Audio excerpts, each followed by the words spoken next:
ला हौला वला कुव्वता इल्ला बिल्लाह।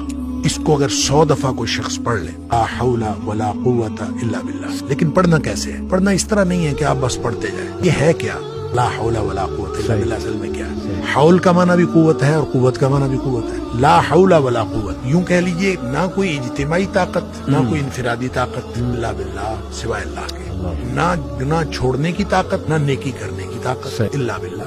अब अल्लाह के सामने इसको अपना मसला समझ के ना, अपना जो भी मसला है वो सोचे और सोच के अपने अल्लाह के सुपुर्द कर दे। या अल्लाह, मेरी तो कोई ताकत नहीं, ना इनफिरादी ना इज्तिमाई, इल्ला बिल्लाह। हाँ, तू अता फरमाए ताकत तो हो सकती है। मैं इसको कहता हूँ ये बेबसी का कलमा है। बेबस आदमी अपने अल्लाह के सामने बेबसी का इजहार करे इस कलमे के जरिए। नबी पाक सल्लल्लाहु अलैहि वसल्लम ने फरमाया, हौल वला कुव्वता इल्ला बिल्लाह पढ़ा कर, तेरे वसवसे भी खत्म हो जाएंगे और इसके अलावा अल्लाह ताला तेरे 100 मसले हल कर देंगे।